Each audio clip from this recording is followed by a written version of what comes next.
I wanna smash your subscribe button, you heard? I can't stand the rain forever. Girls like us, it's hard to measure. Keep it coming, heavy pressure. Please don't break my heart. I can't stand the rain forever. Girls like us, it's hard to measure. Keep it coming, heavy pressure. Please don't break my heart. Never on the first time.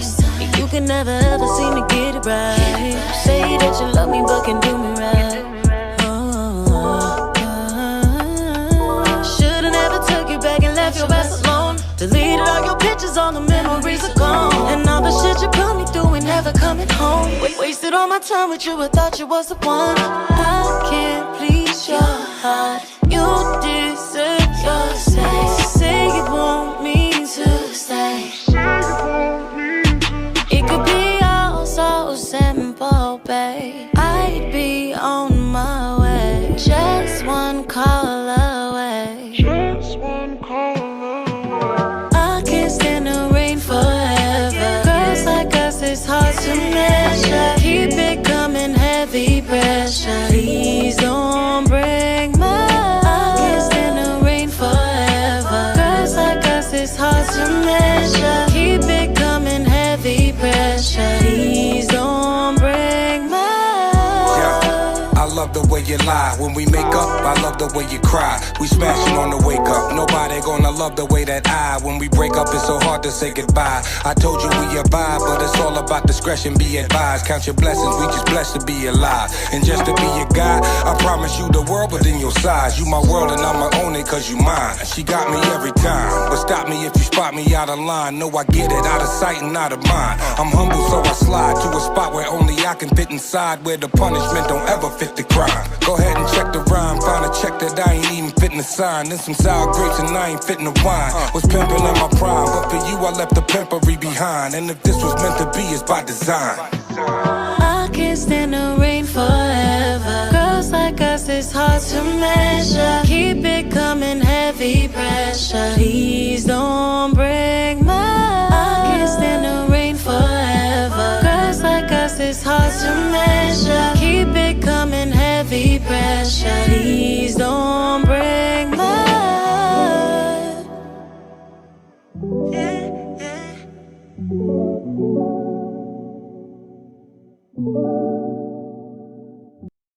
What's going on? What's happening, Marty? How are you? Right now, I'm with the R&B superstar, Mr. Miguel. Marsha Ambrosius, I hope I got your last name right. You did, and it was wonderful. Thank you. He's finally here. I'm chilling with Lloyd. What's going on, man? Hey, what's up, man? How you doing?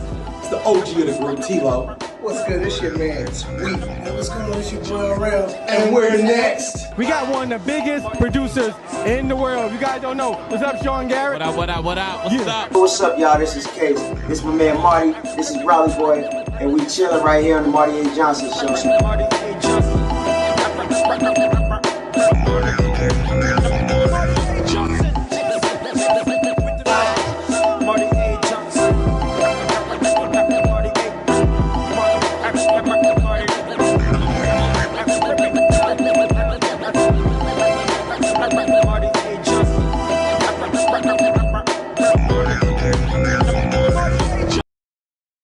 What's up? I'm on time and everything. Marty A. Johnson Show. Today is Tuesday. I made sure my guests were going to be here because I knew Mike's all about being on time. I said, let me make sure I'm together. So Mike is here. He's ready and everything. So Mike, are you good in the background? If you can see and hear me, throw up the peace sign. Perfect. So look, we're going to have a good time and everything. People don't realize a lot of things because I see Mike and Slim off camera a lot. I probably at a lot of events. They're like, what the hell Marty doing here? But that's a whole nother show. So Mike has a new single out. He collaborated and everything. So we're going to have a good time with him. So Mike, I'm going to bring you in 3 minutes. I'm actually going to play a record from 112. Then I'm going to bring Mike in. Look, I ain't wasting no time today. Perfect. So Mike, I want to bring you in because you have not been here. Even though I saw you, you have not been here on the show. I want to make sure you can see and hear me. Make sure you can hear the music. Hold on. Because we got to bring you in, the right way. So hold on. You hear the music? Hold on. You hear that? You hear it? Good? Nope. Oh, he said no. So look, are you on Android or iPhone? You on iPhone, huh? You on Android? You should be good then. Hold on. Let me play a little bit of. You should be good then. Hold on. Because I got the records. I know way too many people here right now that I didn't. But you can hear the video though, huh? Okay, perfect. So what I'm gonna do, I'm gonna play 112's video. Mike is next. So look, that's nice here. Look, Mike got a whole bunch of stuff going on. Just came off a world tour and everything sold out everywhere. Open up a brand new lounge. I need to go there and patronize and give me a plate or something. Even though I went to a pop-up shop, I spent the bag too. But that's a whole other show. Let me get to that in a minute. Mike is next. Share this video for me one time. Wait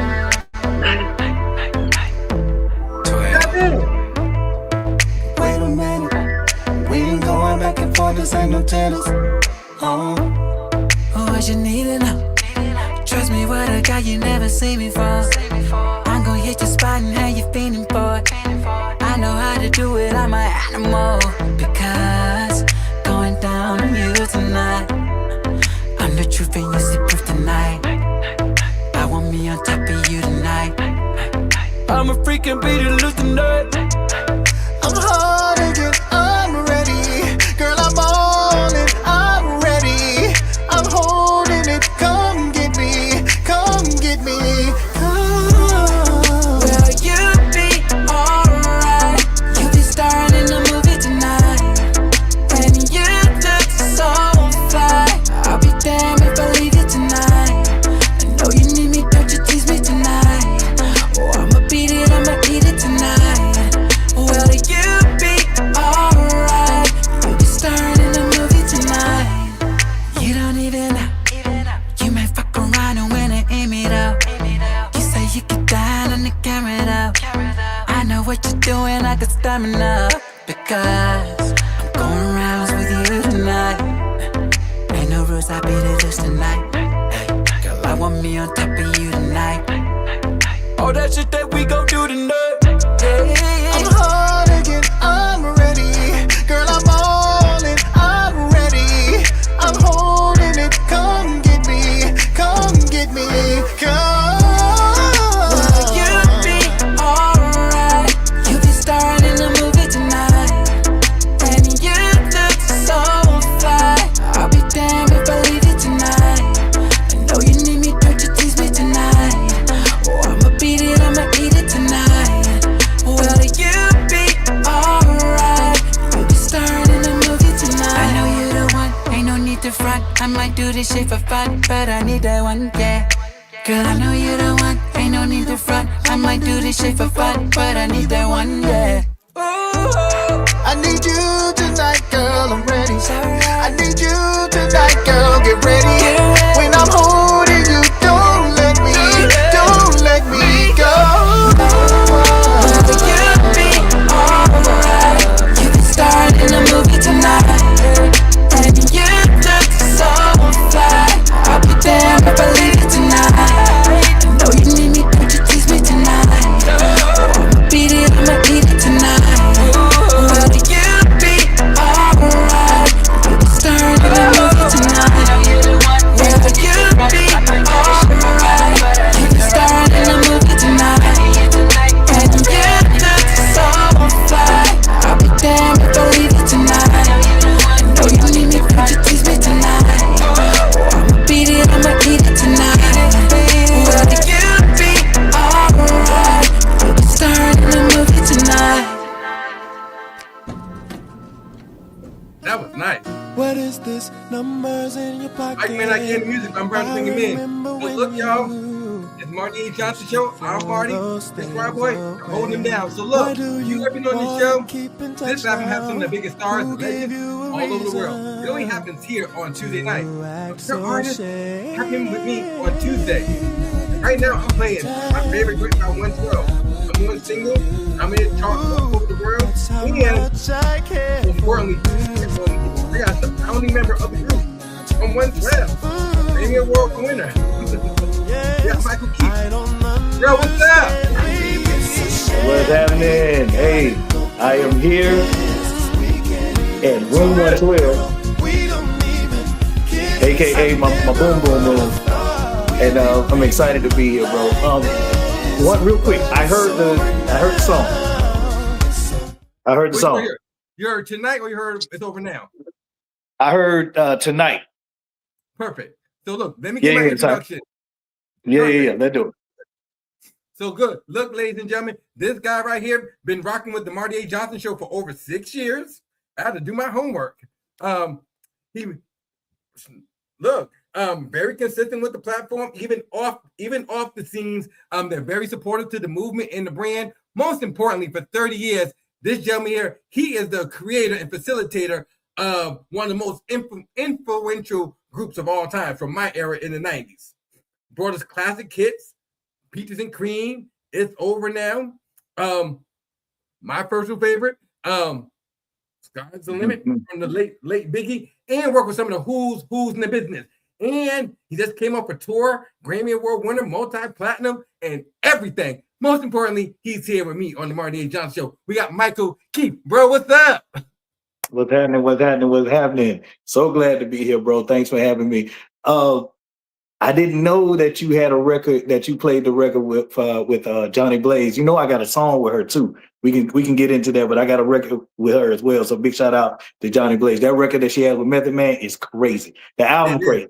Yeah, the whole album was crazy. So I just wanted to shout her out real quick. But I do got a record with her, and we're gonna shoot the video for that in June. So I'm excited about that as well. But I'm glad to be here, man. I'm here in room 112. Oh, nice. Let me see. Where's all the multi-platinum plaques and everything? I know you got some laying around.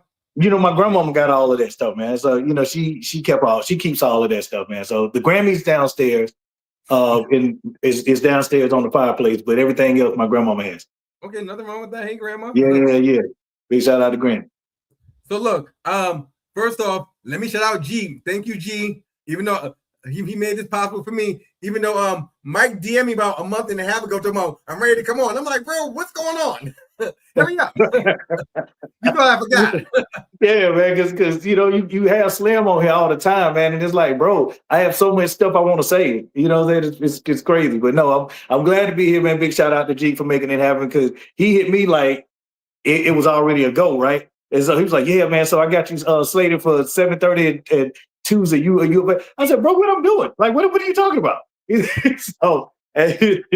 So once I spoke to him, you know, oh man, I forgot, man. Like, I got you slated for, you know, Marty A. Johnson. I said, okay, bro. So say that. Start with that. Don't just hit me with, yeah, bro.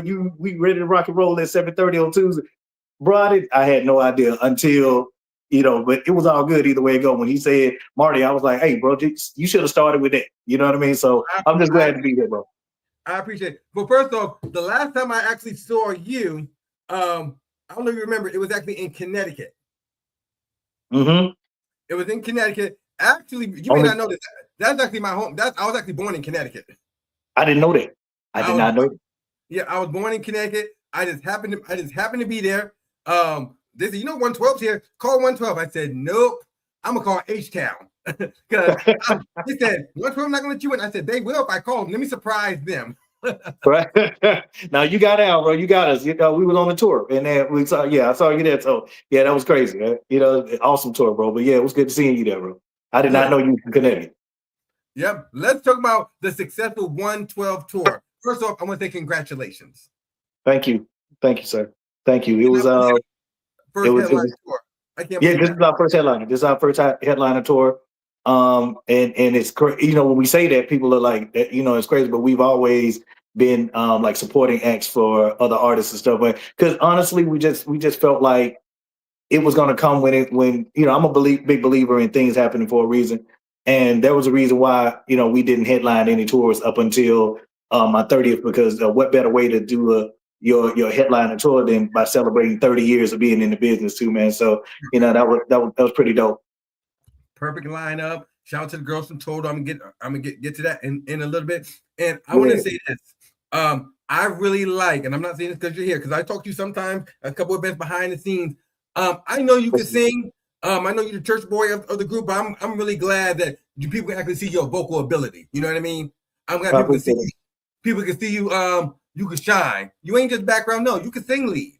You know what I mean? Exactly. Well, the whole purpose when I put 112 together was to have something that nobody else had at that time, which was Yeah. 4 lead singers. So that was the premise. Now it didn't work out that way, and it is what it is, and I thank God for it working out, even working out the way that it did. However, the genesis of 112 was 4 lead singers. So I've always been able to, sing. I've always, had the lead singing ability, but I also understood what was the assignment. Was it me to just get my shine over, or for us to be one of the greatest R&B groups that has ever existed? You know what I mean? And if that meant for me to play a background role in order for that to happen, because at some point, it took 30 years, but at some point I'm gonna get some shine over and people are gonna start recognizing, that it's not just Slim that sings, listen, man, I'm 5'8" and a little overweight, bro. Like, I ain't got no discernible traits that make you say, "Ooh, I really want to see him." So why was I in the group, man? Like, I had to been in the group for a reason, bro. Like, it's not, I wasn't just here to be a pretty face, man. Like, I actually, contributed. I actually was the guy that, and I'm speaking from people telling me this. This is not something that I put out there in the universe or whatever. But I've always been that dude that held the group together. I was always the glue. I was always the guy that, that everybody came to, when there was an issue. And to this day, still, I'm always the one that's behind the scenes. Like, no, we need to do it like this, and have you considered this, and we need to do that. And that was my role, and that was the role that God wanted me to play because He knew I could do it well. And yeah, that's pretty much where we are, man. Like, I knew, like, people that know 112 know that I can really sing. If you're a fan, and that's all that really matters to me. If you're just a fly by night fan or a fair weather fan or whatever, whether you get it or not, man, it is what it is. I appreciate you, man, for loving the music, but I'd rather focus on the true blue 112 fans who know what they, and if you know that I'm a singer. You know what I mean?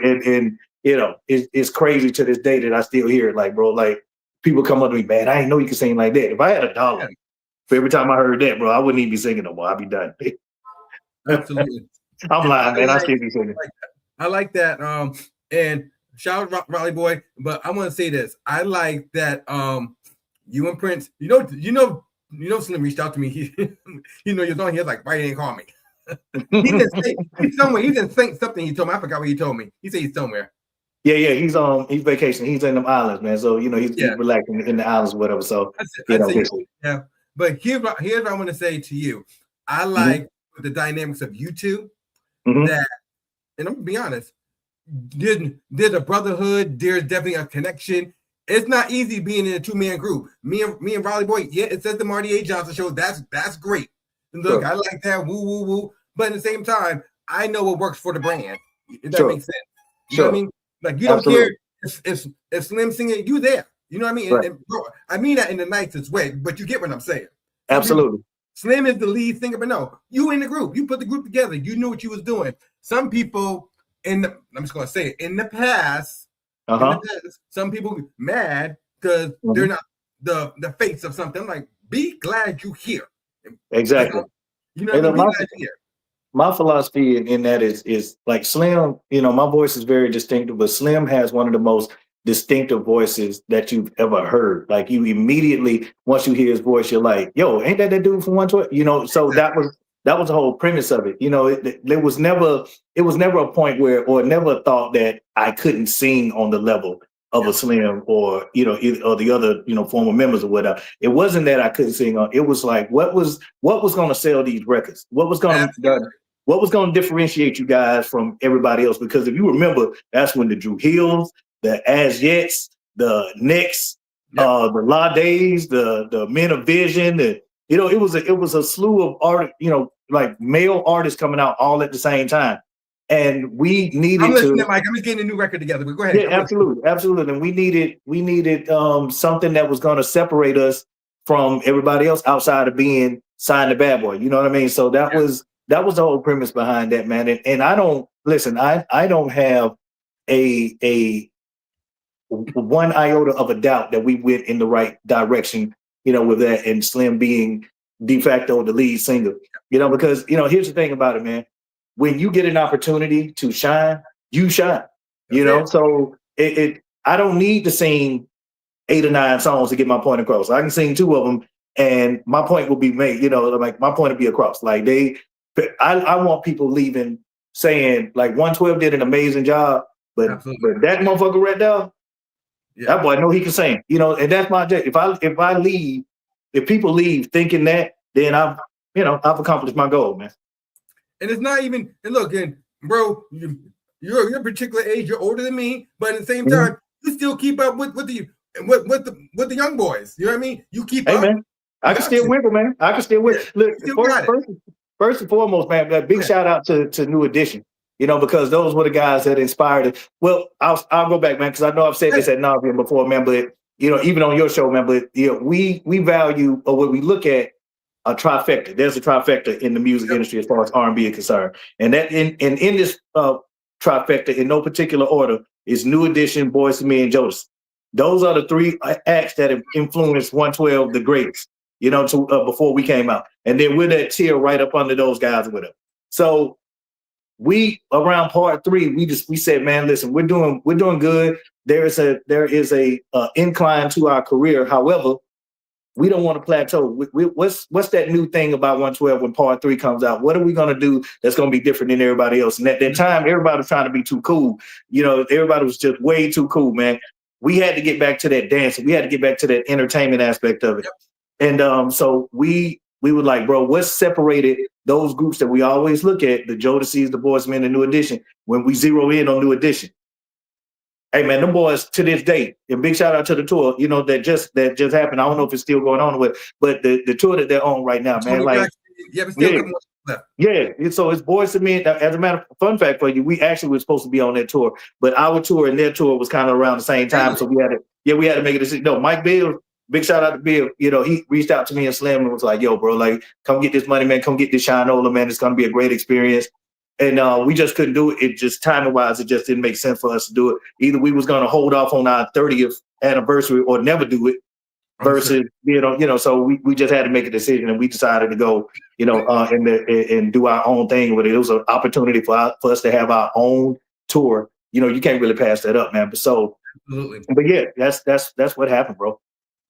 You're doing good. If you're late, we got Mike here from 112. Here's what I'm gonna say. Where did the name Prince come from? I hear people say they call me Marty Prince coming on. So tell me where the name Prince came from. Prince came from Prince is my actual nickname. Like a lot of people. Here's the thing. Let's go all the way back.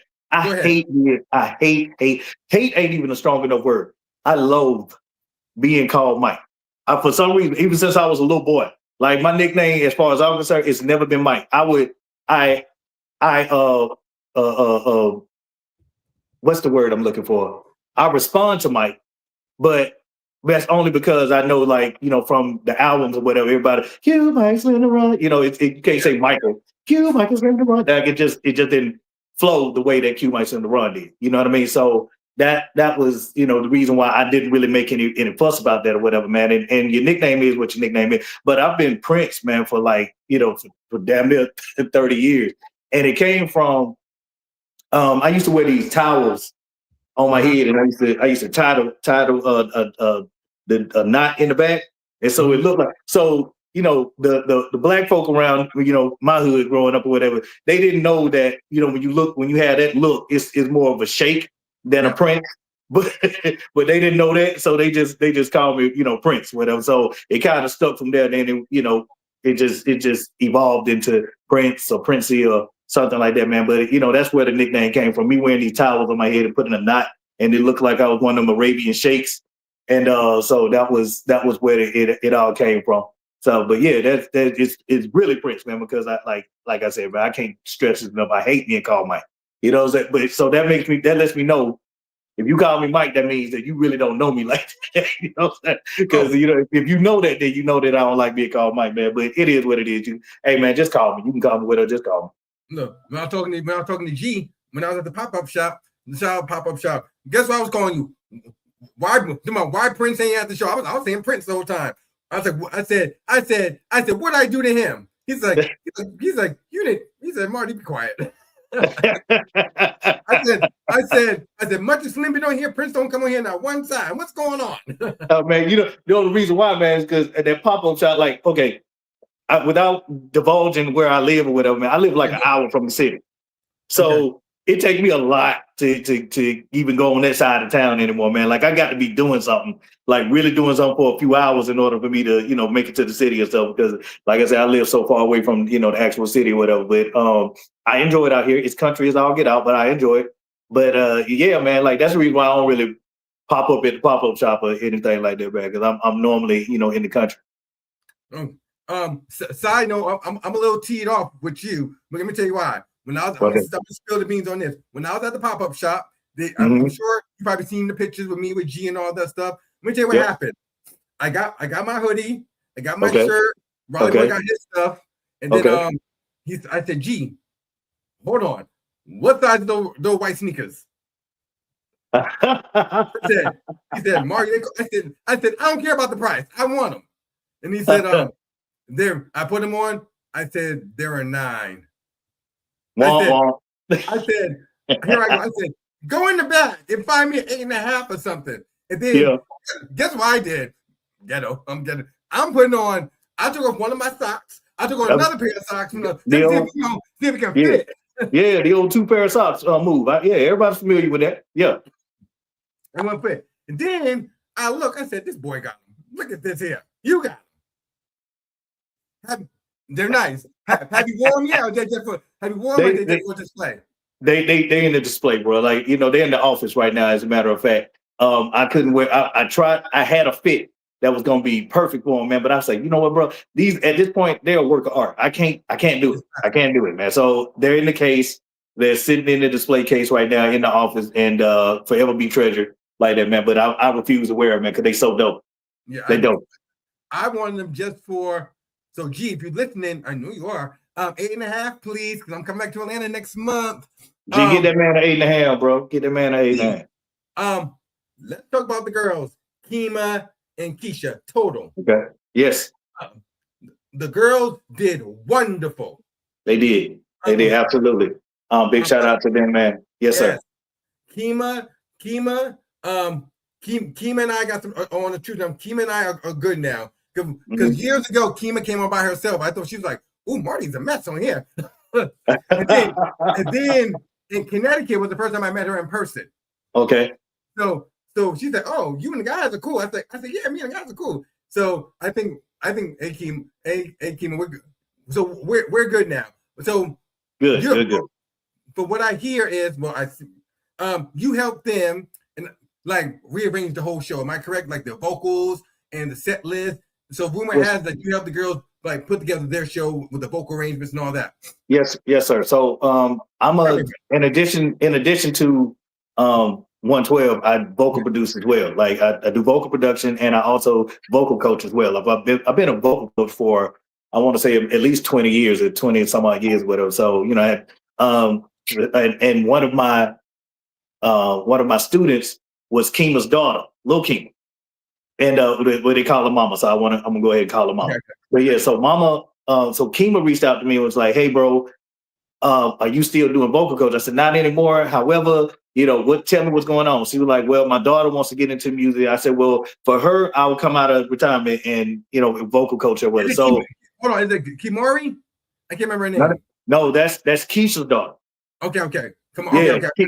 Yeah, Kima's daughter, Mama Jakima, is the one I'm talking about, right? Okay. So yeah, so I started vocal coaching her, and then you would notice every now and then Total Kima would walk in while we're having a session, and then like I'm teaching, and then she's doing all the vocalization as well. So she the fire started happening again, man. So you could tell like it was starting to fire back up in her or whatever. So she was she said she wanted to, and after we spoke and they moved down to Atlanta, we spoke and she was like, "I want to do it again, bro. I want to get back out there again. I want to tour. I want to, it's an amazing feeling." I say, "Listen, you preach to the choir this way. I love singing. I love performing. Love doing it." So we had a conversation. Our management eventually started managing Total, and from there, the whole world just opened up for them. Where they had the band, they had management, they had production, they had studio, they had choreographers, everything that they could possibly need and want. to get back out there and be the superstars that they are. That we had it available, readily available for them because we had been on the road for the last 30 years doing it, whatever. So they wanted to revamp their show, and they asked me to come in. Well, management asked me to come in and vocalize. And initially, it was just me, just making sure that all the notes was on key and the whole nine. But I know me. Once I get in something, once I commit to something, man, I get passionate about it. And I just went right into teacher mode. I just went right into vocal production, teacher mode, and was like beating them up vocally, man. I was just in there, do it again, do it again, do it again. And they'll tell you, like, they loved it, but at the same time, like, they couldn't stand me at the time we were doing it. It was like they loved the experience, but they couldn't stand me because I was on, to do it again, do it again, do it again. So vocal coaching, vocal production, yes. I had to rearrange some things with their show because a lot of the leads were Pam, and because Pam wasn't there with her, we had to flip it, and Keisha sang some of Pam leads, and Kima. I said, don't look at it as it being that's Pam's lead and that's your lead, and that's Total's lead, and whoever's in Total. Y'all saying, whoever can see it. I said, Kima, this is a perfect opportunity for you to show the world how well you can really sing. Get out there and sing these parts. Keisha, they already know that you can vocalize. However, I want to evolve that thinking, and have you on a whole different sultry, sexy kind of, mature kind of vibe or whatever. So you got that fire and you got that ice. Where you got the passion and the strong vocals from Kima, and then you got the smooth, laid back, sexy sensual voice vocals from Keisha. So that's what I envisioned for them years ago. And I was just glad that we had an opportunity to bring that into fruition now. And that show is phenomenal, bro. Like it is the true definition of hip hop and R&B, that show, man. And we went out to, make sure that the world knew that. And, by the reaction, everybody loved it.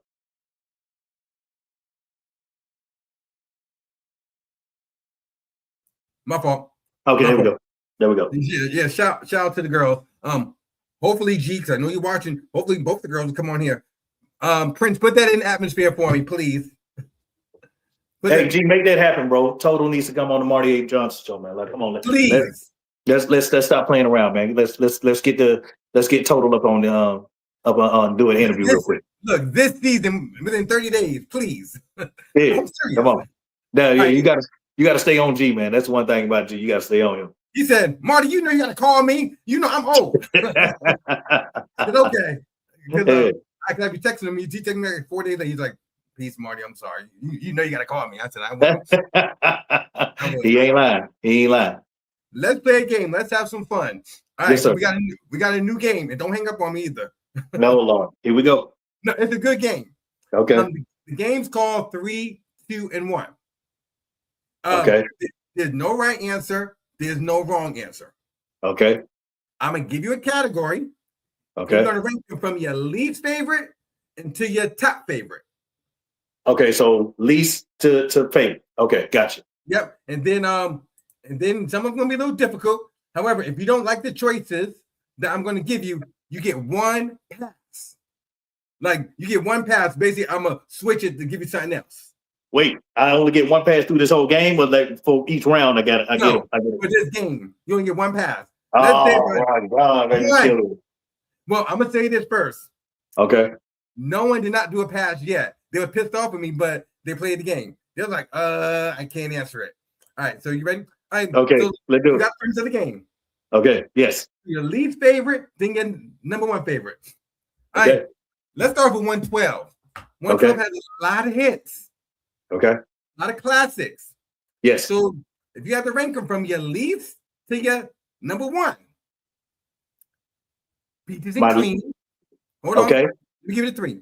Peaches and Cream. And okay. I'm going to say them in no numeric order, okay? Okay. Peaches and Cream. It's Over Now. Okay. You already know. Okay. Who's number 3 on your list? My least favorite out of that is It's Over Now. I knew you were gonna say that. Go ahead. Why? I want to know why. Because I'm not singing on it. You are now. I am now, but you know, when it was time, when that Shinola, when I had the fur coat on and all that other stuff, I needed some of that Shinola, bro. You know what I'm saying? I wanted some more of that Shinola. Yeah, man. But that's my that was my read. That's my least favorite sonically. However, visually, that's one of my favorite songs because that was the breakthrough of us doing actual dance steps and stuff. So yeah, that was my least favorite vocally, but that was my that was my favorite as far as the visuals. Then number two, you already know. Again, I'm not singing on this song. Okay. I'm not singing on this song. And you know what? I might want to switch because I have less activity in You Already Know than I do on It's Over Now. So yeah, I'm gonna switch. You Already Know first, It's Over Now second, and then of course Peaches and Cream is my favorite. Okay, I like that. All right. Yeah. Let me go to the legends. Okay. To the legends, to the aunties. You know, there's a lot of aunties that paved the way for a lot of them. Okay. And some of the aunties are on tour right now. Well, I'm gonna let you know Whitney Houston better be one of them, and she's my favorite. So we already got the one. You already got my favorite. Okay, so good. I'm not doing that one. So I'm gonna do it this way. Patti LaBelle. Mm-hmm. Shaka Khan. Okay. Gladys Knight. Least favorite. Okay. Yep. I'm gonna go Gladys. I'm talking about Gladys Knight, Prince. What's going on? Yeah, no, I know. There's no real reason behind it. You know what I'm saying? It's like I'm more familiar with Patti and Shaka's, music. Even though I do appreciate Midnight Train to Georgia, I do appreciate, her having her roots in Georgia and whatnot. However, we are playing the game, and I am trying to be as unbiased as I possibly can. I'm basing it solely off of my ignorance for her body of work. I only know but so many songs from her, and that was a couple of generations before me. Whereas when Patti was still active in in the 80s when I was still a little boy growing up, and of course Shaka Khan with Rufus and her doing her own thing or whatever. So so that is the reason why. It's not that I don't I don't love her nor do I don't appreciate her. It's just my ignorance as far as her body of work versus everybody else. So Gladys would be and I hate saying my least favorite because I love them all, but yeah, that'll be my number one. Understood. Now let me tell you something, man. If I get some backlash because of this, I'm gonna point out the fact that this was your motherfucking show. Okay, so just blame me. Yeah, I will let everybody know. I'm just being honest, and you don't give my honest opinion. But no, go ahead, bro. So my Gladys would be my number one. Okay. We had some legendary groups. I feel like some groups did not get their. I'm not gonna do the lead singers. I'm gonna do the groups. I feel some groups did not get their fair dues because most of the groups I'm going to name, they lost their lead singer. Okay. Some of them, unfortunately, did not recuperate from that. Okay. So I'm gonna throw 3 legendary groups out. Okay. So if you had to rank them, 3 being the least, number 1 being your fave. And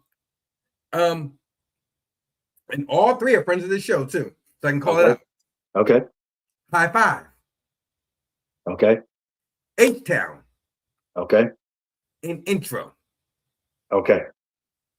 Go ahead, Prince. I don't know. Let me see. And rest in peace to I didn't know the lead singer from Intro. I didn't know him. Kenny. That's his name. I never met Kenny. I never had the pleasure of meeting Kenny. Although I will say that we sang "If You Let Me." We sang that song, and that was the record that our manager at the time, Courtney. Big shout out to Courtney. That's the song that we sang when we first met him, and that started the genesis of us meeting, Kevin and all of those guys or whatever. So that song does have a special place in my heart. However, with that being said, I would have to go Intro first, not because of who they are now, because I know Intro now. And big shout out to Teo is singing with them now, and he sounds amazing with them, and I'm a fan of theirs. However, I didn't know Kenny like that. So yeah, so that would be my least. That would be the number one. Number two, I have to go. Oh, I'm ready. I'm gonna go H-Town. Number two, even though they're touring, with just two They members. touring. I would go H-Town, and the reason why, for that same reason, I know them a little bit more than I know Intro. I never met Dino either. You know that, but I was just a super. His body of work was a little bit more than what Kenny, had. You know what I mean, or Kenny has. So I would say if you had to you put a gun in my head, I would say Intro, H-Town, and then High Five. I'm being biased only because I knew Tony before he passed. He was signed to Bad Boy, and Puff wanted us to really work with him, and we actually did some work with him, and we actually bonded, and and he became like a brother to us or whatever. So I'm being biased at that point, man. So I would definitely have to say High Five would be like my top, my top as far as that goes. Because I knew Tom. I like the good explanation. I got one more. All right. Okay.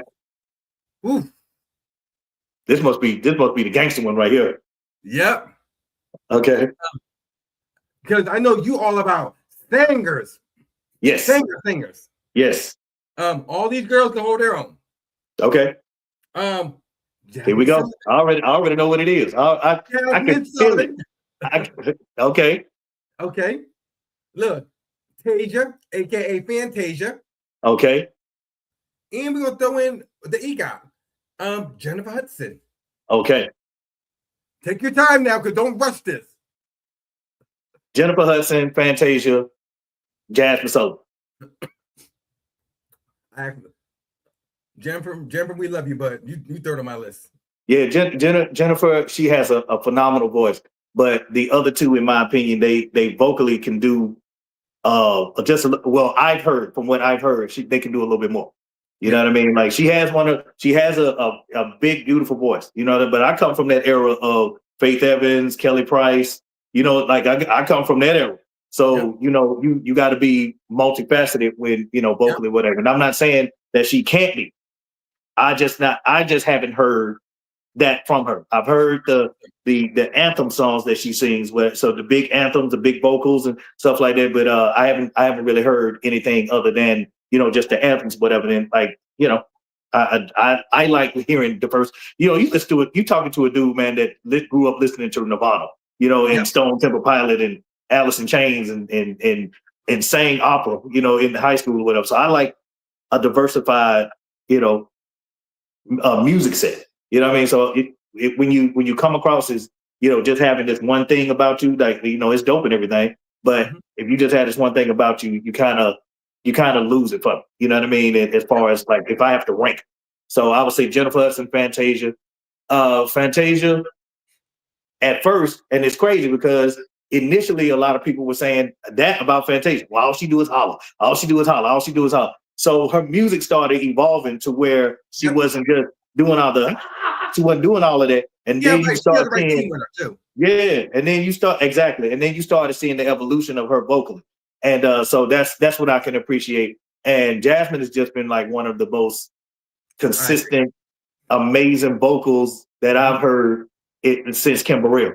You know what I mean? Like she's right there with her. You know what I mean? She's right up there with her. Like as far as effortlessly just doing runs like it's nothing, like how we're talking right now. It's like she can, I have to, it's not like I couldn't do them, but I have to think about it. Whereas with Jasmine, it feels like she just flows with it. Yeah, sometimes you just know. What is your joints to perform live? What's your favorite joints to perform? What's your favorites? Favorite song to perform.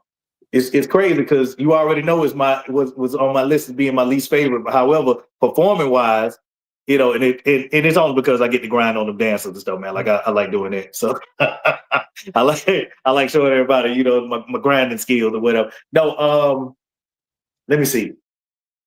Of course I love singing player. You know, but here's the thing. Player is one of the most difficult songs for me to sing because I either gotta have it or I don't. You know, so I'm either off or on, man. And I'm one of them singers that it's obvious. When I'm off, it is obvious as all get out. So thank God it's not, you know, often that I'm off, but when I am off, I'm completely off. My voice is it's either on or it's off. And singing player, you know, if you're not, that's why I tell people, I said, man, don't make me laugh. You know, I have this ritual where like I don't really talk on the phone the day of a show anyway, but definitely 2 hours before a performance, everything shuts off. I'm not talking, you know, I'm texting, you know, you know, I'm in my room warming the vocals up. I got this jacket over my head with a hair dryer so I can warm. Like it's just crazy. I'm trying to create this little environment within the jacket and whatnot, or a blanket or something over my head or whatever, just to warm the vocals up. And so yeah, man, I go through this whole ritual just to be able to sing, you know, on the level that I'm able to do, you know, when we perform or whatever, man. So it's this 2 hour ritual that I have. And everybody that knows me knows, like, do not talk to that man 2 hours prior to the show. He will not answer you. He will not talk to you. You know, I'm going to text you and it comes across like I'm on some weird shit, man. But it's actually, if you know, and being around us, whatever, you know, that, you know, we all have our little things, our little rituals, whatever. That's one of my rituals, man. There's a lot of joints. Do you wish there was some records that was actually released as singles? Like the first album, top to bottom, you can play the whole thing. Right. Is there any singles from any of your records that there's some joints I wish y'all can perform live, but you only have so much time. Right. Yeah. And that's the crazy thing, man, because, you know, for us, we leave meat on the bone, bro. You know what I mean? Like we definitely have songs that people, and a part of that tour, we had a special section that for some of those songs, even with the section that we had, we still was omitting a lot of the songs that people love.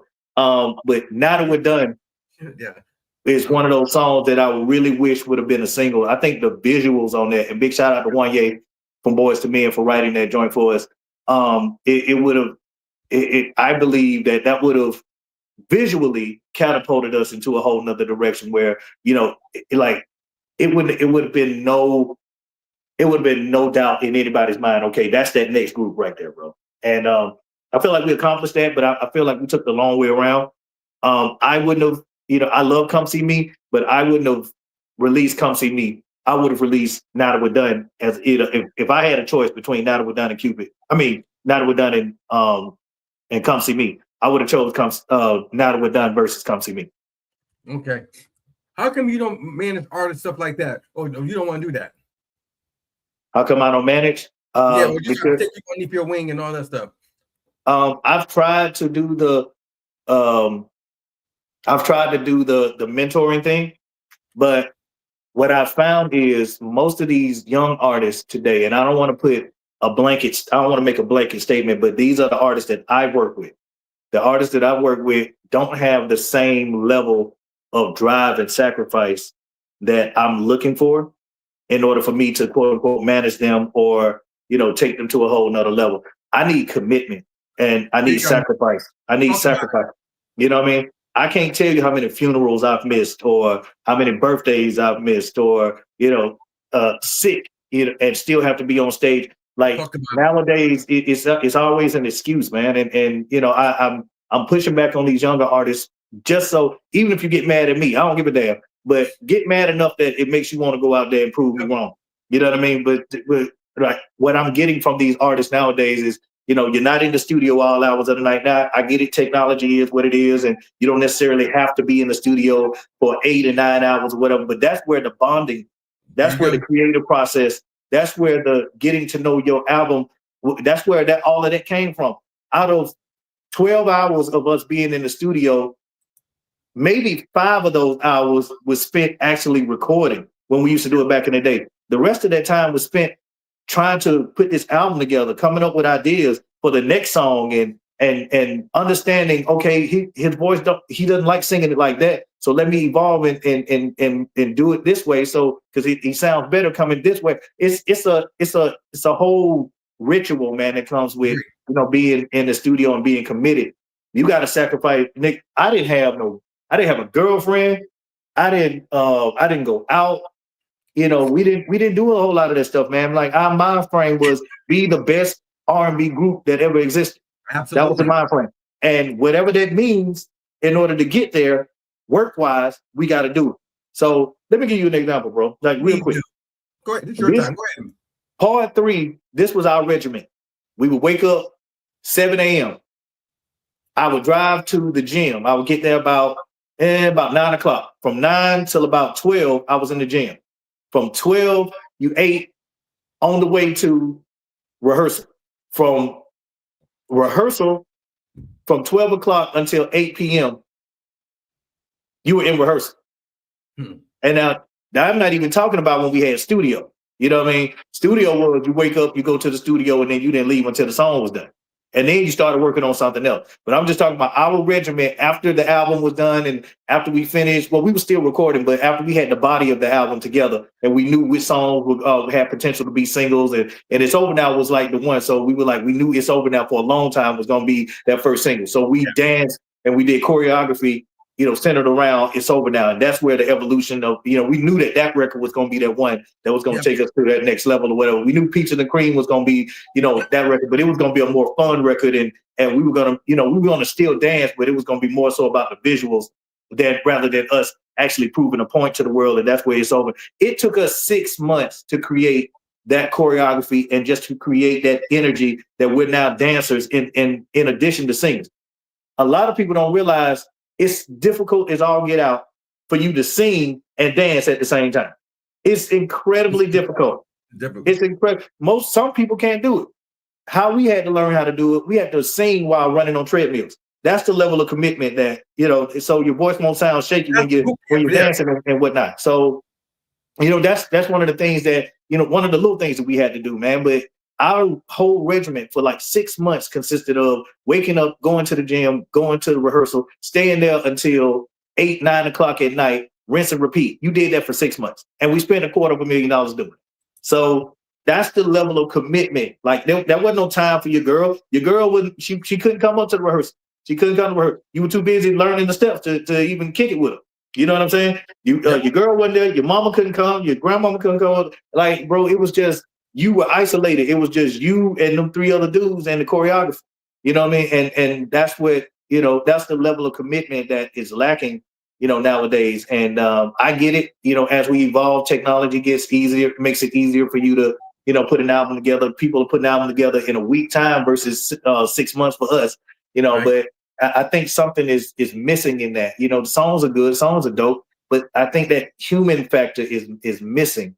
That sacrifice. Well, people could hear the sacrifice. People knew what it took in order for us to make that first album. Like you could feel it. It's like, man, them boys are hungry. Literally and figuratively hungry. You know what I mean? To get out here and to put this album together, man. There was no plan B. There was no, hey man, if this don't work, it had to work. You know what I'm saying? Like there was no plan B, bro. So that's the level of commitment that I need, from people that, want to work with me. Because I'm gonna push you. I'm gonna call you at 3 a.m. Wake your ass up, man. We would go to the studio real quick. You know what I mean? Like that's the type of mentality that I have, and if you're not with that, then I'm gonna get disenfranchised. I'm gonna lose interest, and then I'm gonna want to walk away. I'm glad you said it because a lot of people always ask me, Slim and Mike been on here a total of 37 times. Believe it or not, it's true. Call 112. See if you can get them hooked up. I'm like, hell no. Let me put you through the ring. Let me put you through the ringer. I said, because they're gonna cuss me all the way out. Hey man, soon as we get off this interview. I'm gonna say, look, nowadays, because I vet the artist out. Before I call G, before I call you, before I call Slim, I make sure they're ready. Right. Now, I'm gonna come on because 112's here. I'm like, for what? To waste your time? Right. You can't even talk. Right. You got to bring it, man. Like you got to, and then in addition to that, man, you got to have the ability to sing or whatever it is that you do. You got to be able to garner our attention for at least anywhere from 3 to 7 seconds. That's really what it takes in order for us to know whether or not you got it. It don't take a whole minute. It don't take an hour. It don't take a whole album. It takes about 3 to 7 minutes for us to find out whether or not you got it or you have the potential to have it. It all it takes, man. Like you go, I was born by the river. What's that? 2 seconds. That's it. Yeah, and you immediately knew Sam Cooke had a hit on this.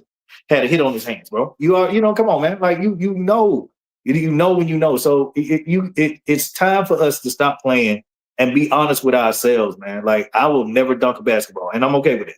You know what I'm saying? Like, if for me to out here try to dunk a basketball right now at my advanced age, trying to do the 5'8", all 5'8" of me, bro, I'm not gonna do it. You know what I mean? And you just have to know what your limitations are in life, and and try to break through them. But if you can't, be good enough with yourself to know the difference.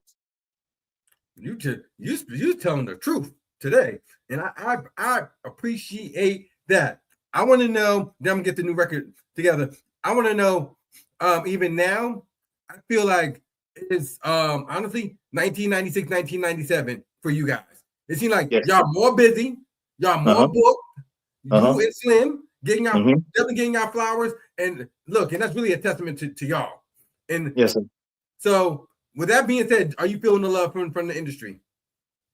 We are, and sometimes, we get the backhanded compliments. Yeah, y'all doing good, but well, I sure wish, man, that y'all would just get it back together. And like, bro, listen, man, if nobody's more disappointed in the state that 112 was in almost 9 years ago than Slim and I, because we did everything that we possibly could to try to, mend those fences and bring that, and keep the group together. It did not happen, guys. It's not going to happen anytime soon. The dudes decided to go. It's not like they were kicked out. As a matter of fact, I just did, we just did Tigger, the Tigger interview in Atlanta. And of course, and he asked the same question. And I'm going to tell you, just like I told him, it's called the music business for a reason. You know what I mean? And right now, when people are looking at 112 situation, they're thinking of emotion and not looking at it in the business sense of it. You know what I mean? So yeah, you have to separate the emotion from that and realize that the group, exactly, it's the brand, man. 112 is the brand. That 112 is the brand that you fell in love with.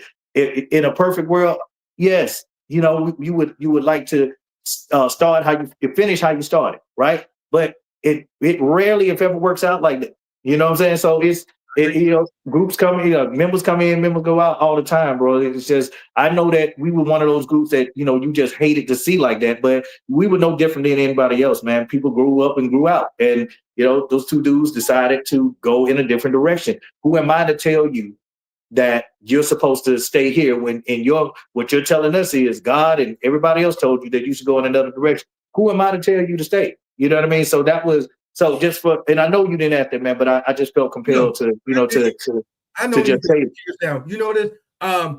Some people come on, bring you and Slim on. That's all they want to talk about. I'm like, y'all don't even want to build with the guys. I'm talking about everything else. I don't. Right. That's not for me. And I'm just gonna just be frank. I interview a lot of people. There's some people I genuinely have great relationships with, like you guys. And so many other people, it's like it's so genuine. I always appreciate that. And people like you're asked me to come on the show. I said I have Grammy Award winners that come on my show 37 times. I'm gonna keep it. Come on now, exactly. And so to answer your question more concisely, I do feel the love. This tour proved it. It was only one or two shows that wasn't sold out. And it was close to being sold out, but they wasn't, they was what they was. But it was only like two shows out of the 30 that we did that were, that wasn't sold out, man. So that's proof positive. And people knowing that it was Mike and Slim, it was Slim and Mike, or however you want to say it. But yeah, you get every now and then, and it drives me up a wall, man, because the human part of me it sees it, and we would get love on a post, right? We'll post something on our 112 page, the official 112 page, and we'll post something. Slim and Mike, it says right there too. Yeah, it's right there, bro. And Slim and Mike, boom. You know what it is? It's been 9 years. It's been 9 years, guys. So you would get 1,000 comments. Out of 1,000, you might get like 3 or 4 negative comments. And it's those 3 or 4 negative comments that just drive us up a wall. Can't say nothing because we're supposed to rise above that and all that stuff, man, because the expectations of if you're a celebrity or you're famous or you're, you know, in the business or, you know, you mass this amount of whatever acclaim and money and all this other stuff that you're supposed to rise above all of that. And that's bullshit because at the end of the day, we're still human. And find me a situation outside of the music business or athletics or anything like that, an actor, things of that nature, where you can find a negative thing about you daily. And I ain't just talking about something somebody found, you know, a week ago and then 6 months. Daily, I can go online and find something somebody said negatively about what it is that I do and how I do it. Absolutely. You know, it's a mind game, man, that you have to constantly play with with yourself, you know, all the time, man. It's like I see why people crash out. I understand why some people, you know, lose it well, but we have to just compose ourselves. And I tell Slim this all the time. Slim had to calm me down because, like, you know, I'm one of the ones, bro. Like, you know, I'm one of the ones. I ain't the baddest man on the planet, bro, but you know you're gonna be you've been in one if you if me and you was in the bad energy, bro. But I will say this, man. Like we have learned over the years that you can do everything that the world wants you to do. Absolutely. And they will still find something negative to say about that. So with that being said, you just do you.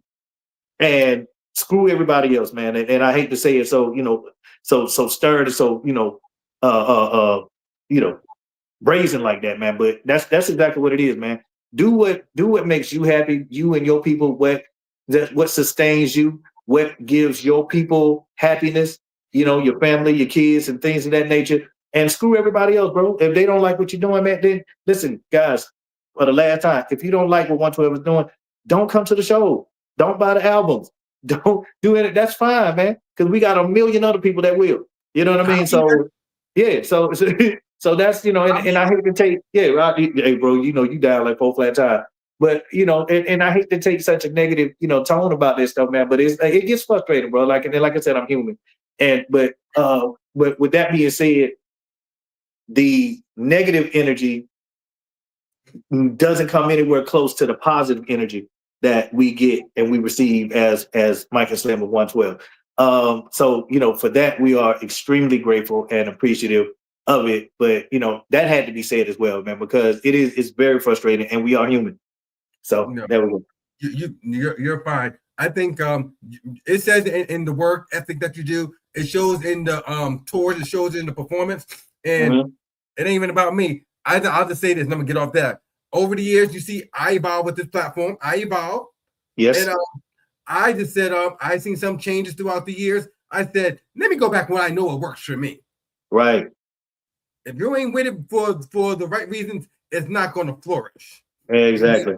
And then I went back. He ain't here today, but shout out Raleigh Boy. Raleigh Boy and I, as soon as we revamped the way we want to revamp it, it's like we everywhere now. Look at, man, it doesn't, and I'll use it in musical terms.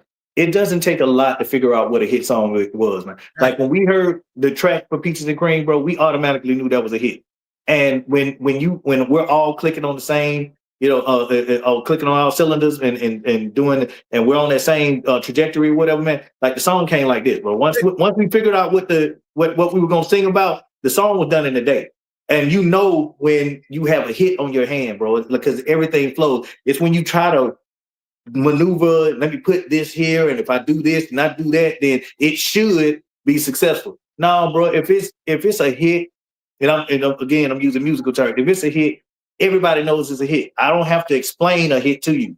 Either you're gonna like it or you're not. Either you're gonna say it's a hit or you're not. So what works for you guys, you and Raleigh, like what works for y'all, you don't have to explain it. It just worked. It just fit right into place, bro. And that's, you know, and that's 112, bro. Perfect. I'm getting the new record together. Tell me about the lounge. Talk about that. So I am part owner of Boogaloo Lounge. Now the lounge has been in Atlanta for about 15 years. It's a staple in Atlanta. When anybody comes to Atlanta, the first thing they go, hey man, we got to go to Lennox and we got to go to Boogaloo. That's always been a staple there. So an opportunity last year came up where, you know, they were looking for they were looking for investors. And rather than me saying I want to be an investor, I was like, I want to be an owner. I want to be an owner of a lounge. I want to have my own lounge. I want to be able to say that I have my own lounge. So 239 Ponce de Leon. That's where Boogaloo is, man. It's great food. You know where you know it's Boogaloo when you see the swings. Everybody who's ever been to Boogaloo knows that it's notorious for having the swings. You know that you sit down and some of the best lamb chops, some of the best steak egg rolls, some of the best hookah. Great environment. It's definitely safe. It's sexy. You know, it's a really dope vibe down there, man. And I'm there every Thursdays, you know, because we do karaoke night. Me and DJ A1, we do karaoke night. So if you want to come down, you want to sing, you know, I'll be there. And we're just one day at a time, man. But Boogaloo Lounge is an awesome experience. I'm learning so much. Big shout out to John, Casey, and Big Dre, you know, the other owners. And yeah, man, it's just one of the many things that I have my hands on or whatever, man. So but I love being at Boogaloo. I love the vibe that it is given, and and it's one of the few lounges that are still rocking and rolling in Atlanta, because a lot of the lounges are closing. You know, I don't know what that phenomenon is, man, but thank God that Boogaloo is still open. Good, that's good. I want to know this if I get the new record together. Not telling all your business. You're very, you don't mind saying this. You're very, very active. Look, you're an active dad. You got your baby girl. You got your son that's in there and that served and all that. You got 112. You got the Boogaloo Lounge. You got some other stuff going on. How do you make time for you? I don't. Short answer, man, is I don't, man. And I find peace and serenity in knowing that my people, my kids, and the people that we employ about 20 people, and I find peace in knowing that those 20 people are able to provide for their families and stuff, man. That's why I find solace. But honestly, man, there's no set pattern for me, man. Like there's nothing that I can really truly say, like, okay, now I have a pool table. You know, I'm an avid pool player. In here, like, let me show you. So this is my, where I play my PS5. This is the screen that I play on, whatever. So you got the 112. Yeah, you got the 112 on the wall. Big shout out to Michelle. She did all of this stuff too. The Biggie. That's nice. The Biggie mural she did.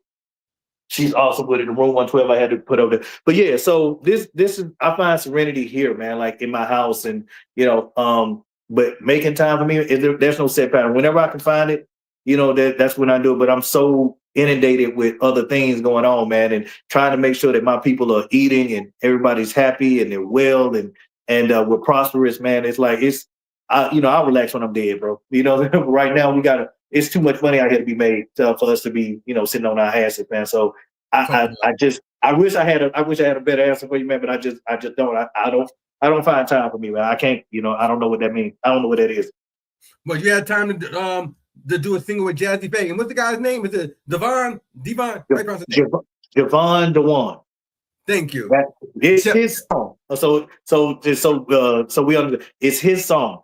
And and I don't want to put it in comparison to a Kirk Franklin kind of, but that's the vibe that a lot of people are saying that his vibe is giving you. If you go pick up his album, it's called 10X Me, and it's 10 times. Where's the music video at? Why there's no music video? I was looking for it.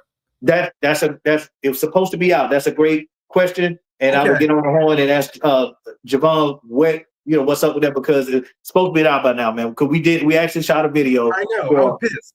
We shot a video. We shot a video for everything, man. For every song, he has a song with Isaac Correa and Blanco Brown. It's amazing, and he's rocking and rolling. So yeah, he called me. I was actually at Ingles, and down the street, and he called me and was like, "Bro, I need you on this song."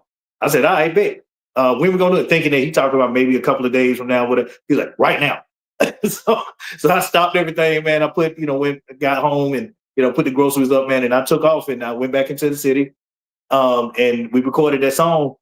The song is called "It Came Out of Nowhere," and it literally came out of nowhere, bro. Like that. Like I'm sitting one minute I'm at the grocery store buying some groceries for me and the kids, and then the next moment, I'm sitting on one of the greatest gospel records that I've ever been a part of, and the response has been amazing.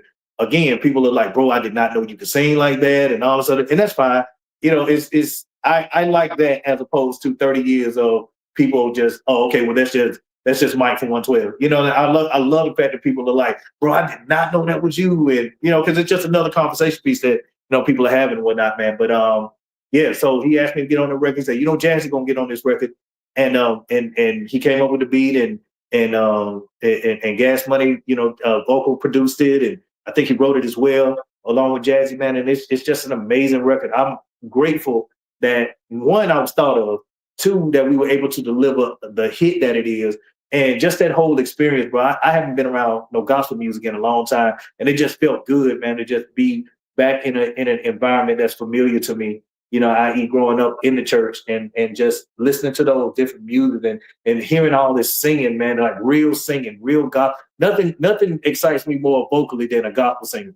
You know what I mean? And so, yeah, just being amongst all of that, man, it just gave me renewed life, man. So I'm grateful for the opportunity to be on that record. It's called It Came Out of Nowhere. It's on Javon DeWan's album, 10X Me. It's the blessing times 10. So whatever the blessing is, do it 10 times, God. So that's where the 10X. Hold on, Mike, let me see if I can play it.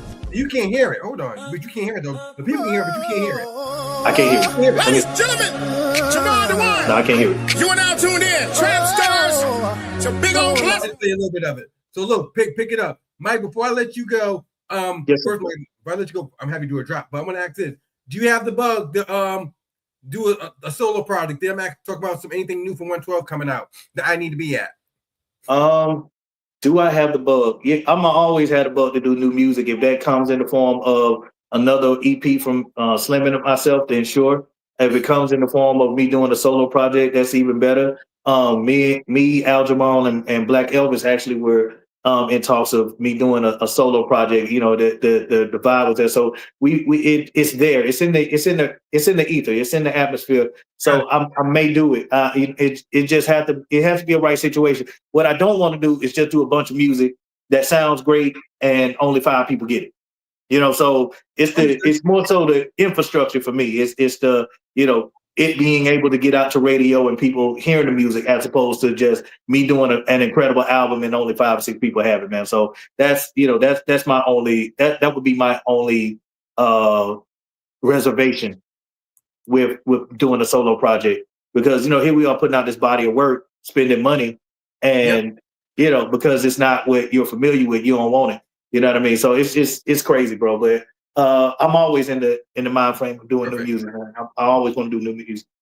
Look, artists, I tell y'all all the time, please just lock in with me, because I would love to call Mike and Slim and G and the management and say, look, I got somebody. Let me get my finder's fee.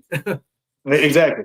I really want to hear it one day, man. I want to be here when you're like, hey, bro, I got him. I got the artist for y'all, man. And because it's all about finding out what's that next sign. Well, who's that next person, man? Like, I'm looking forward to it, because eventually 112 is going to hang it up, and, we're going to be old and can't get on the stage and dance or do nothing. So somebody has to take this torch and roll with it, man. So I'm looking forward to find out who's that next. I want a group. I want a male group. I want a male group. I want to bring back the whole group dynamic again, man. Like, I want us to, see if we can bring that back around. I know music is cyclical and it'll come back around at some point. But I do want to, while I'm still in it, I want to see it. I want to see it happen again, because it's such an amazing thing to see a group dynamic. All of these different individual personalities and the different vocal abilities and stuff, man. It's like a Voltron almost. Like it's the red Voltron, the green Voltron, the black one, the blue, the yellow. You come together, man, and you come and create something even better, man. So that's the mentality that I have, man. I would love to see a male R&B group. I would love to see a female R&B group as well. But that male group is near and dear to my heart, man. So that's what I would like to see. Well, that's perfect setup. I want you to go. We're going to do a drop. You're going to do 3, 2, 1. You're going to count yourself down and say what you exactly want to say. And it's the truth, people. I do know Mike, Slim, and the management. What up, Abraham? I know he around here somewhere. I know G's watching. But anyhow, remember the email. It's martyajohnson4@gmail.com. You can say whatever you want with it. And make sure you include you and the email address. Remember, martyajohnson4@gmail.com. Marty A. Johnson, number 4 at gmail.com. I got you. You're going to do 2. That's the first one. You're going to count yourself down. 3, 2, 1, then you go. Okay, cool. What up, y'all? This is Mike from the infamous group 112, and I want to let y'all know that 112 is alive, 30 years in this business, alive and strong, just doing our thing, man. I'm here with Marty A. Johnson. Check him out, Marty A. Johnson, number 4 at gmail.com. And it's an amazing feeling right now, man. I'm just glad to be here. I'm glad to be alive. You know, and Tell them to send the music to me. Tell them to send to me so I can call y'all. So I can vet them out. They be for real. They be think I'm playing. Okay. Yeah. Y'all reach out to Marty because he has the backbone. He does have a direct line to 112. He can get, your music, but you got to come with it. And don't be upset when and if you don't hear back from him. Obviously, you still need a little work. And it's okay. I'm still evolving. I'm still evolving. I'm still learning. I'm still trying to figure, like, nobody knows everything. You know what I mean? So let's just keep learning. Let's just keep growing. And it's okay. Just because you hear a no, all you need is that one yes. All you need is that one. You can hear a million no's. All you need is that one yes. So just do your thing, man. Bring your strongest music, man. That's it. And honestly, Mike, a lot of people, I knock on wood. Can I tell you something? I never canceled a show. I gotta be on my deathbed for me to cancel a show. Right? They don't care if Marty's sick. You coming on Tuesday night? They don't care if you and Slim. I remember Slim was sick as a dog, but he came on here with me. And they don't care. They don't care what you got going on at the house. How many times you had to leave your baby girl and say, "Dude, you got something at the school. You want to stay so bad, but you got to catch that flight and do peaches and cream." Exactly. But they don't know the sacrifice and the work ethic they put in. And I really want to emphasize that they don't care what's going on at the house. Are you going to be on the show? Are you going to show up? Are you going to be seen? And I mean that in the nicest way. Right. Last thing I'm going to have you, I'm going to have you do a drop. Include Raleigh Boy's name with Official Raleigh Boy. Marty A. Johnson, that's me. And with Official Raleigh Boy. And say whatever you want to say. As far as follow you in a 112 page. Again, count yourself down with 3, 2, 1, then you go. Okay, cool.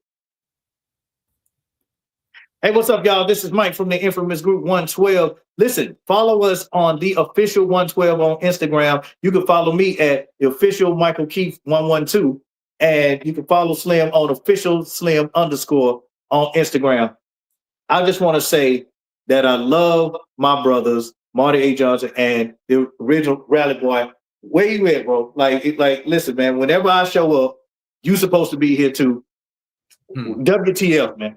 Like, what's going on with that, man? Please reach out to Marty A. Johnson at Marty A. Johnson #4 at gmail.com. If y'all got some music, y'all got some hotness, we need that hotness. We need you, baby. But you gotta bring the real. You gotta bring your best. Like, do not come with that half-baked music, because you will get the chopping block, the guillotine to your head, man. Like that, like it's I don't even want to talk about it no more, man. Marty A. Johnson, man. Raleigh Boy, y'all know what time it is. Yes. Mike, you did not disappoint at all today, at all. Anything I'm missing out on? I need to let you know. That's about it, bro. Look, my only request, and I'm serious, G, I would love the girls to come on, Kima and Keisha, if y'all don't mind. Hey, man, let's make that happen, man. Total. I'm gonna put it in the atmosphere. I don't want to speak for them or speak on their behalf, man. But I know them; they would love to do the Marty A. Johnson show, man. Like, it's amazing. It's an amazing vibe, bro. Like, the energy is amazing. You're very fair, and you give us questions that aren't the mundane, same old questions, bro. Like, I actually appreciate it. So yeah, man. Like, they would have a ball, man. Bro. Like, I know you for 6 years. I just come and have a good conversation. That's it. Exactly, bro. Like, we passed the whole, like, we're asking questions, but we passed the whole interview. Like, bro, it's family at this point, man. So just ask away, bro. Like, I'm an open book at this point, bro. Perfect. Brother, I appreciate y'all. Whenever you want to come back, do not wait. If you don't mind, you come back anytime. Yes, sir. I appreciate you, man. 112 ever. Y'all go get all our music. I don't care. Just go get all of it. Appreciate it, brother. I'll talk to you soon. Yes, sir. Thank you. Thank you. So look, Mike did not disappoint at all. So anyone that really want to get locked in with me on the Marty A. Johnson Show, Raleigh Boy will be here next week. So please Tap in with me at Marty A. Johnson, number 4 at gmail.com. Side note, please tap in with me. My celebrity friends really want to get y'all connected, but you have to come on the show. Consistency is the key. I appreciate people chiming in, tapping in. I appreciate that. But to get outside with us, it all happens here on Tuesday nights. Remember, if you want to tap in with me, Marty A. Johnson, number 4 at gmail.com. I don't get the emails directly. Sometimes I have a team too. So I look for artists that's serious. I know there's a lot of y'all. So Marty A. Johnson on all social media and official _ Raleigh Boy. Shout out to Mary Jane Girls. Will be back next week. So if you're not familiar with them, you better tap in because people from NWA, people from Ice Cube, Mary J. Blige is down with them. And they're actually going on tour and they want us to be a part of it. So tap in with me, Marty A. Johnson Show with Official Raleigh Boy. I'll see y'all next week. Good night.